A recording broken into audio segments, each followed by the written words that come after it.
मलाई न्यू बैंकको अवधारणा डिजिटल प्रविधिको विस्तारसँगै बैंक शाखा घटाउने प्रवृत्ति र बैंकिङ लाइसेन्स वितरणमा नयाँ जस्ता विषयहरू समावेश गरी आफ्नो प्रस्तुति दिनुहुन भनेर भन्नुभएको थियो।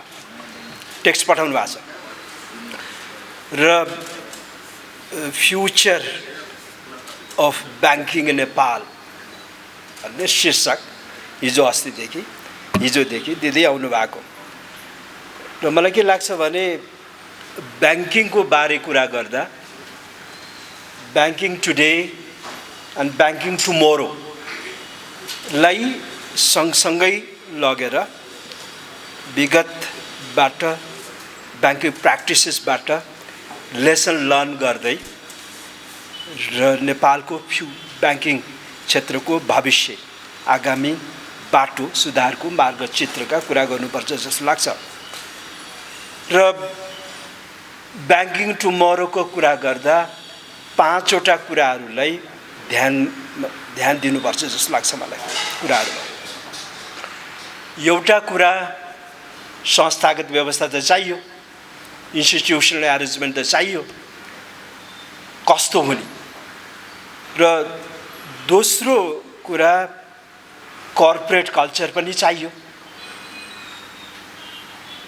कस्तो कर्पोरेट कल्चरमा बैंकिङ क्षेत्रको विकास गर्ने, तेस्रो कार्यक्रमहरू स्किम्सहरूको कुराहरू पनि गर्नु पर्यो र चौथो प्रविधि, अहिले सबैले प्रविधिकै कुरा फिनटेककै कुराहरू गरिरहेछन्, हामी पनि गरिरहेछौँ, फिनटेक भनिरहेछौँ र पाँचौं कुरा भनेको म्याक्रो फाइनेन्शियल लिङ्केजेस अर्थात् राष्ट्रिय अर्थतन्त्रसँग बैंकिङ क्षेत्र कसरी जोड्ने भन्ने सवालहरूको आधारमा बैंकिङ टुमोरो र मार्गचित्र रोडम्याप भनौँ न त्यो खिच्नुपर्छ जस्तो लाग्छ र यही सन्दर्भमा तपाईहरुले कार्यक्रम पनि आयोजना गरिहाल्नुभयो। अब केही कुरा त बताउनै नै पर्यो। अलिकति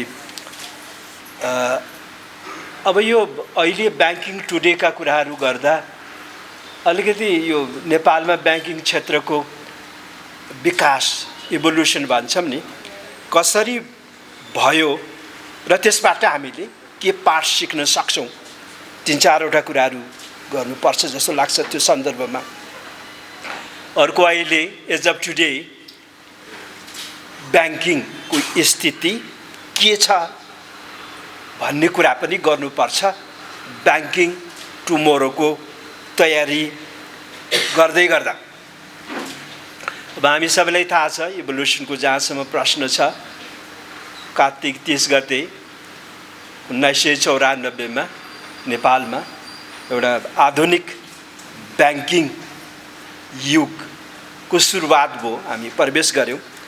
एउटा भनौँ न पीपीपी मोडलमा नेपाल बैंक लिमिटेड स्थापना भयो।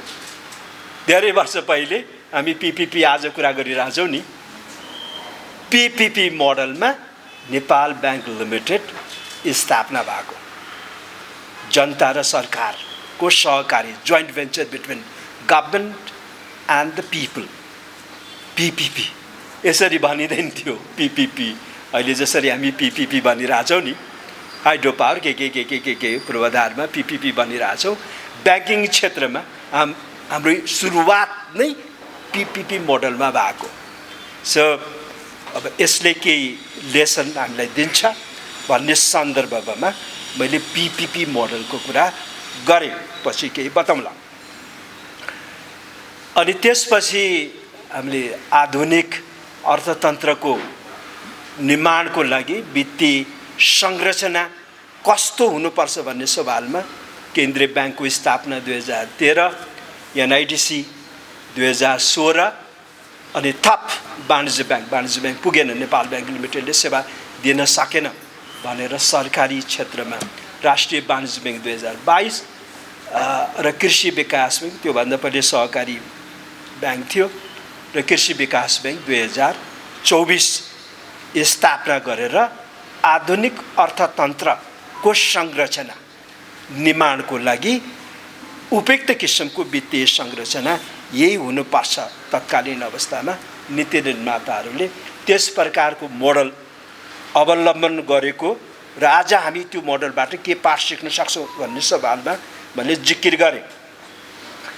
त्यसपछि अब 42-43 सालतिर बीओपी क्राइसिस भइसकेपछि जोइन्ट भेन्चर्स स्वदेशी मात्र होइन विदेशी ब्याङ्कहरूसित जोइन्ट भेन्चरमा नेपालमा ब्याङ्किङ क्षेत्रको विकास गर्नुपर्छ र ब्याङ्किङ क्षेत्रको आधुनिकीकरण गर्नुपर्छ भन्ने सवालमा अब भनौँ न ग्रिनलेज ब्याङ्क तत्कालीन नबिल ब्याङ्क तत्कालीन र इन्डोस्वेज ब्याङ्कहरू आए र अहिले जुन ब्याङ्किङको अवस्था छ आधुनिकता छ यी तीनवटा जोइन्ट भेन्चर ब्याङ्कलाई दिनुपर्छ। हाम्रो प्रयासले मात्रै हाम्रो प्रविधिले मात्रै पुग्दो रहेनछ ओपन अप गर्दै जानुपर्छ समय समयमा भन्ने कुरो यसले पाठ सिकाउँछ जस्तो लाग्छ। र त्यसपछि अब बहुदल आइसकेपछि वित्तीय क्षेत्र निजी क्षेत्रको डोमेस्टिक निजी क्षेत्रको लागि खुल्ला गरियो। थुप्रै ब्याङ्कहरू निजी क्षेत्रमा आए। पहुँच यो वित्तीय पहुँच विस्तारले तीव्रता ल्यायो तर निजी क्षेत्रका ब्याङ्कहरू स्वदेशी निजी क्षेत्रका ब्याङ्कहरू आए वित्तीय सेवामा पहुँच विस्तार भयो भन्ने कुरा गर्दा गर्दै केही विसङ्गतिहरू पनि आए। कर्पोरेट कल्चरको विकास हुन सकेन हाम्रा निजी क्षेत्रको ब्याङ्कमा। संस्थागत सुशासनको समस्या स्वदेशी निजी क्षेत्रका ब्याङ्कहरूमा अहिले पछिल्लो समयमा टटकारो रूपमा देखिराखेको छ र यसलाई के गर्ने भन्ने कुराहरू ब्याङ्किङ टुमरोको सवालमा यी कुराहरू हामीले गर्नुपर्ने हुन्छ। र मैले भन्दै आएको 50 को दशकमा नेपाल राष्ट्र ब्याङ्कले डिफ्रेन्सिएटेड ब्याङ्किङ बिजनेस मोडलको अवधारणा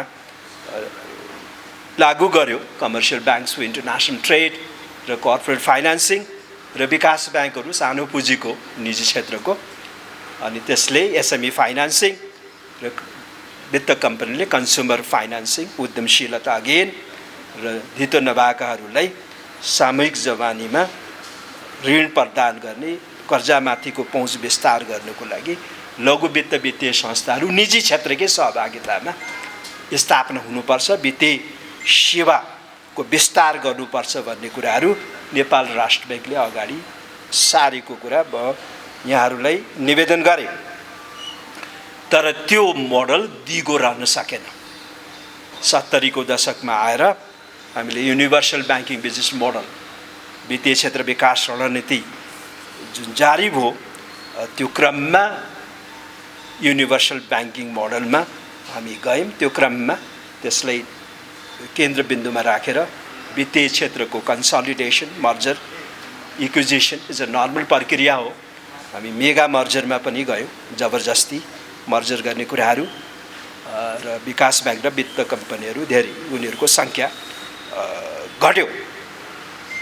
यी समस्याहरू चाहिँ अहिले युवाहरू पलायन बेरोजगारीका कुराहरू गर्दा ब्याङ्किङ क्षेत्रको केही भूमिका छ कि छैन भन्ने सवालमा पनि यी कुराहरू हामीले गर्नुपर्छ जस्तो लाग्छ। अब यी जम्मै कुराहरू भइसकेपछि आज ब्याङ्किङ टुडे के छ सेवाको हिसाब किताबले कुरा गर्दा आकार बढेको छ। ब्याङ्किङ क्षेत्रको राष्ट्रिय अर्थतन्त्रलाई उछिनेको छ। इभन ब्याङ्किङ क्षेत्रले यो आउटकम हो। अर्को यति ठुलो आकारको ब्याङ्किङ क्षेत्र हुँदाहुँदै विकास हुँदाहुँदै पनि राष्ट्रिय अर्थतन्त्रसँग जोडिन सकिराखेको छैन। आर्थिक विकासमा वित्तीय क्षेत्रको योगदान अपेक्षित हुन सकिराखेको छैन आजको स्थिति। र अर्को राम्रो पक्ष के भइरहेछ भने फाइनेन्सियल इन्टरमिडिएसनलाई फेसिलिटेट गर्ने संस्थाहरू जसलाई सेन्ट्रल काउन्टर पार्टिज पनि भनिन्छ। मैले विगतमा भन्दै आएको यिनीहरूले चर्चा पाउनुपर्छ ओझेलमा परे भनेर पनि यस प्रकारको फोरम मैले युज गरिरहेको छु। यो भाइब्रेन्ट सेन्ट्रल काउन्टर पार्टिजहरूको नेपालमा राम्रो विकास भएको छ। तपाईँहरूले लेख्नुपर्छ भन्ने सवालमा मैले दोहोरै तेह्रै भनिराखेको छु। उदाहरणको लागि एनसिएचएल क्लियरिङ हाउस पहिले राष्ट्र ब्याङ्कले गर्दै आफै गर्थ्यो, अहिले एनसिएचएल सेन्ट्रल काउन्टर पार्टिज राष्ट्र ब्याङ्कले स्थापना गरेको छ। यसले बहुतै राम्रो काम गरेको छ। अब थाहा हुँदैन, हामीले फिल गर्दैनौँ त्यो चेक क्लियरिङमा र भनौँ न पेमेन्ट सिस्टममा, पेमेन्ट स्विच के थुप्रा क्रस बोर्डर पेमेन्ट्समा पनि राम्रो काम गरिराखेको छ। अत्यन्त राम्रो काम नेपाल क्लियरिङ हाउस फेसिलिटीले गरिरहेछ।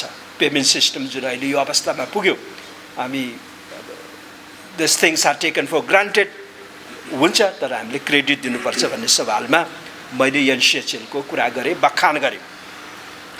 अर्को कर्जा सूचना केन्द्रले पनि अत्यन्त राम्रो काम गरेको छ। यो ब्ल्याक लिस्टिङ आदि फाइनेन्सियल डिसिप्लिन मेन्टेन गराउनुमा अलि त्रास जुन छ, त्यसले पनि अलिकति होइन भने हाम्रो ब्याङ्किङ क्षेत्र उहिले कोल्याप्स भइसक्थ्यो।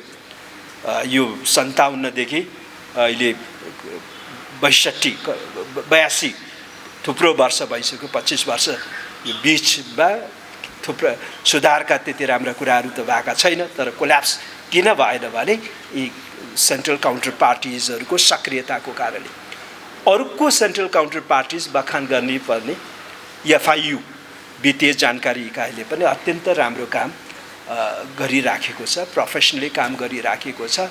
वित्तीय क्षेत्रको सुरक्षा र एमएलसिएफटीका कुराहरू आदिमा यो वित्तीय जानकारी इकाइ सेन्ट्रल काउन्टर पार्टिजले अत्यन्त राम्रो काम गरिराखेको कुरा या मिडियाका साथीहरूलाई मैले भन्दै आएको कुराहरू हो। आजको स्थितिका कुराहरू गर्दा यी तीनवटा संस्थाहरूले ब्याङ्किङ क्षेत्रलाई जोगाइराखेको कुराहरू हामीले बिर्सिनुहुन्न, हामीले क्रेडिट दिनै पर्छ जस्तो मलाई लाग्छ।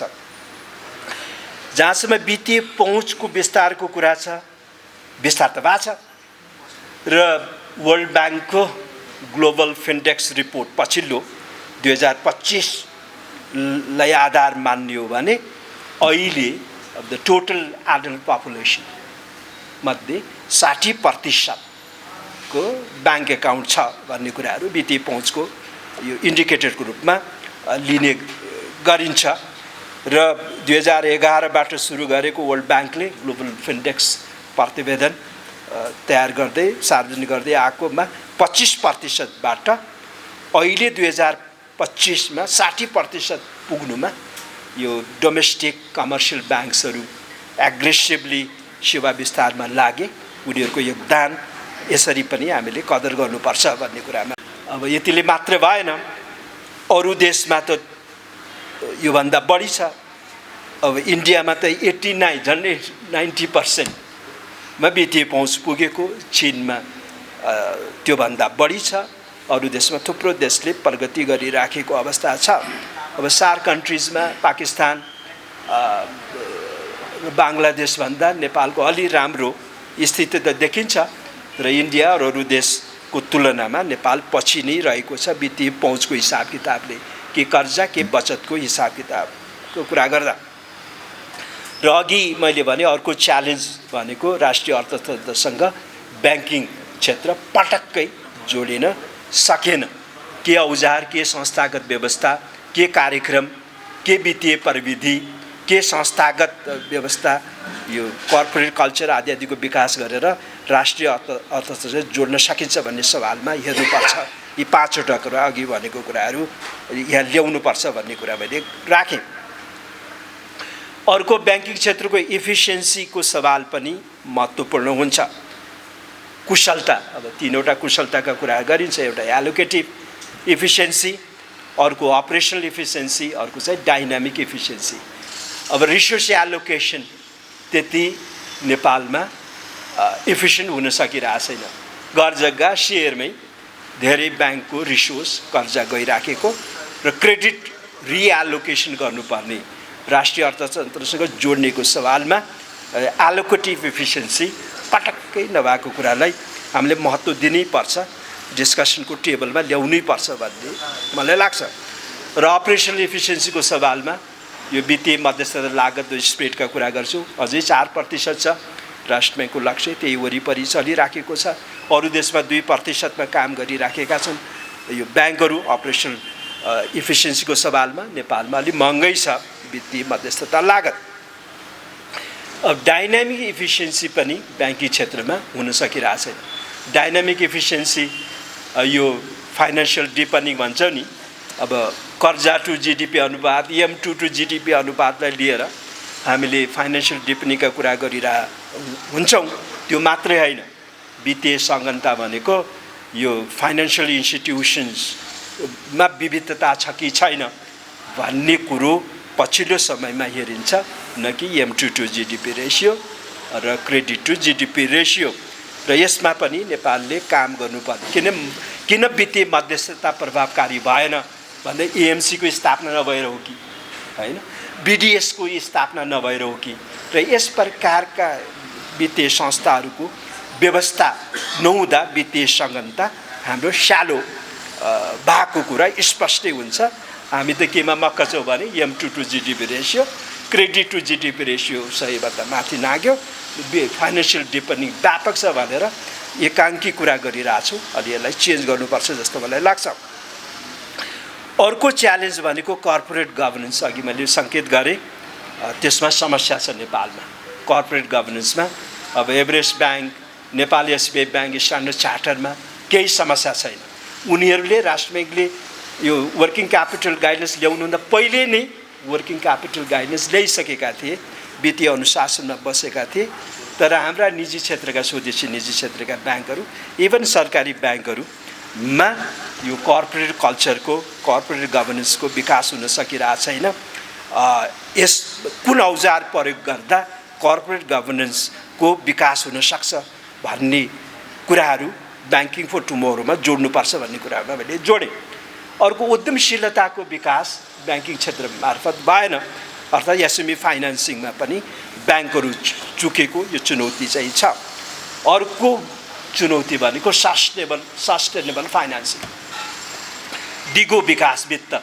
अब रियल इस्टेटमा, सेयरमा त्यो अल्पकालीन न हो, क्यापिटल गेन्सको लागि गरिने, तर वास्तविक क्षेत्र भनौँ न उत्पादनशील क्षेत्रसँग ब्याङ्किङ क्षेत्र जोडिएन, धेरैभन्दा धेरै कर्जा गएन भने सस्टेनेबल फाइनेन्सको मुद्दा हामीले सम्बोधन गरेको हुँदैन भन्ने कुरो सवालमा मैले कुरा राखेँ। पुँजी निर्माणमा पनि ब्याङ्किङ क्षेत्रको पछिल्लो समयमा त्यति भूमिका हुन सकिराखेको छैन। पुँजी निर्माण अनुपात जिडिपीसँगको 4-5 वर्ष पहिले 30.5% थियो भने अहिले 24% झरेको छ। निजी क्षेत्रको त 4-5 वर्ष पहिले 22.8% पुँजी निर्माण अनुपात थियो भने अहिले 81-82मा 14.7मा झरेको। र निजी क्षेत्रको कुल पुँजी निर्माणमा, देशमा पुँजी निर्माण कुनै समयमा झन्डै 75% थियो भने अहिले 61%मा झरेको स्थिति छ। भनेर मात्र भएन, थुप्रा कुराहरू हामीले आगामी दिनमा ब्याङ्किङ क्षेत्रको सुधारको लागि गर्नुपर्छ जस्तो लाग्छ। सबभन्दा पहिले त कर्पोरेट कल्चरको विकास भएका ब्याङ्कहरूको विकास गरिनुपर्छ। केन्द्रीय ब्याङ्कले ध्यान दिनुपर्ने कुराहरू, पेमेन्ट सिस्टम सुरक्षित हुनु पर्यो, निजी क्षेत्रको कर्पोरेटाइजेसन हुनु पर्यो। मैले 1-2 महिनादेखि बोल्दै आएको विषय। अब हाम्रा ब्याङ्कहरू अलिकति कर्पोरेट कल्चर त छ नि, अलि त छ नि, राम्रै छ भन्नुपर्ने हुन्छ। ओभर द इयर्स विकास भएको छ, अपेक्षित सुधार नभए तापनि कर्पोरेट कल्चर छ। तर ब्याङ्कहरूले जुन ऋण दिन्छ, ऋणीहरू छन्, बिजनेस फर्म छन्। अब वाणिज्य ब्याङ्कले ऋण दिने भनेको त कर्पोरेट फाइनेन्सिङ भन्छ, होलसेल लेन्डिङ भन्छ, इन्टरनेसनल ट्रेड फाइनेन्सिङ भन्छ, हाम्रो काम त्यही हो भन्छ। जुन रूपमा वाणिज्य ब्याङ्कले अहिलेको जुन कर्पोरेट कल्चर सहित आफ्नो व्यवसाय सञ्चालन गरिराखेका छन्, त्यसै प्रकारले आफूले ऋण दिने बिजनेस फर्ममा पनि कर्पोरेट कल्चरको विकास हुनु पर्यो। वाणिज्य ब्याङ्कले फिटिक्कै ध्यान नदिएको विषय निजी क्षेत्रको कर्पोरेटाइजेसन भएन। इन्डिभिजुअल ऋणी हुन सक्छन्, पारिवारिक ऋणी हुन सक्छन्, तर एउटा गर्व गर्न लागेको निजी क्षेत्रको विकास हुन सकेन। वाणिज्य ब्याङ्कको विकास भए, अन्तर्राष्ट्रिय स्तरका वाणिज्य ब्याङ्क छन् नेपालमा, तर हामीले गर्व गर्न लागेको निजी क्षेत्र, कर्पोरेट सेक्टर, कर्पोरेट कल्चर भएको कर्पोरेटाइजेसनमा काम भएन। अब राष्ट्र ब्याङ्कले ल ठिक छ, वाणिज्य ब्याङ्कले होलसेल लेन्डिङ गर्ने हो, सानोतिनो कर्जा दिँदैन, ठुलै कर्जा दिने हो। जसलाई ठुलो कर्जा दिइरहनु भएको छ ती ऋणीहरूमा, ती बिजनेस फर्म चाहिँ कर्पोरेट कल्चरको विकास हुनु पर्यो, मद्दत गर्नुहोस् भन्ने कुराहरू गर्नुपर्ने हुन्छ, कार्यक्रम नै दिनुपर्ने हुन्छ जस्तो मलाई लाग्छ। अर्को कुरा चाहिँ यो डिजिटल ब्याङ्कको कुरो, रुवालजीले पनि यसबारे नियो ब्याङ्क भनिन्छ नि को सवालमा केही भनिदिन भन्नुभएको थियो। अब डिजिटल ब्याङ्क हामीलाई चाहिन्छ। डिजिटल ब्याङ्किङ र डिजिटल ब्याङ्कमा फरक छ। डिजिटल ब्याङ्किङ भनेको मोबाइल ब्याङ्किङ हो, डिजिटल ब्याङ्किङ भनेको इन्टरनेट ब्याङ्किङ हो। डिजिटल ब्याङ्किङ भनेको मोबाइल ब्याङ्किङ हो, इन्टरनेट ब्याङ्किङ हो। डिजिटल ब्याङ्क भनेको यो भर्चुअल ब्याङ्क हो, फिजिकल उपस्थिति नभएको हो, तर आफ्नो जति वित्तीय कारोबार हुन्छ नि, के बचत, के ऋण प्रवाह, के पेमेन्ट्सका कुराहरू डिजिटल्ली गर्ने एउटा स्पेसलाइज ब्याङ्क हो। अब भारतले अहिलेसम्म डिजिटल ब्याङ्कको अवधारणालाई त्यति महत्त्व दिएको छैन, तर भारत बाहेक अरू साउथ एसियामा डिजिटल ब्याङ्कको स्थापना हुनुपर्छ भन्ने कुरामा एकमत छ। थुप्रा देशहरूले, बङ्गलादेश लगायत, पाकिस्तान लगायत, श्रीलङ्का लगायत, साउथ इस्ट एसियन कन्ट्रिज थुप्रा देशहरूले अब हामी डिजिटल ब्याङ्कमा जानुपर्छ। डिजिटल ब्याङ्किङले मात्रै पुग्दैन, किनभने त्यो अटेन्सन डिफ्युज हुन्छ।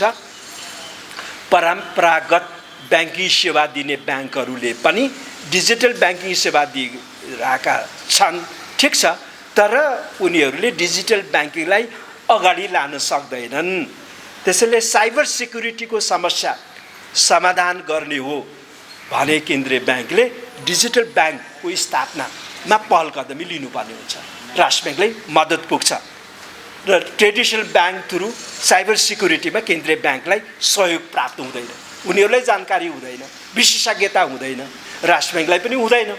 त्यसैले एक आपस म्युचुअल नलेज सेयरिङको लागि पनि हैन, अर्को ओपिनियन लिनको लागि पनि स्पेसलाइज गर्ने वित्तीय यो फिनटेकमा स्पेसलाइज गर्ने डिजिटल ब्याङ्क चाहिन्छ। एउटा यो। दोस्रो, थुप्रा सेन्ट्रल ब्याङ्क्सहरूले central bank digital currency issue गर्छौँ भनेर अध्ययन गरिरहेछन्। राष्ट्र ब्याङ्कले पनि अध्ययन गरिराखेको छ, अनगोइङ छ। र यो सेन्ट्रल ब्याङ्क डिजिटल करेन्सी कस्तो स्वरूपमा इस्यु गर्नुपर्छ भन्ने कुरो गाह्रो छ।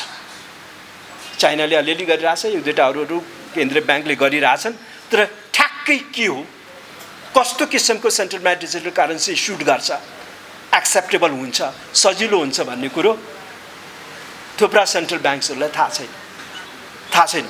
त्यसैले सेन्ट्रल ब्याङ्क डिजिटल करेन्सीमा योगदान पुर्याउनको लागि पनि नेपाल र राष्ट्र ब्याङ्कले 2-3वटा कमसेकम फिनटेक कम्पनीलाई डिजिटल ब्याङ्कको लाइसेन्स दिनै पर्छ भन्ने मलाई लाग्छ।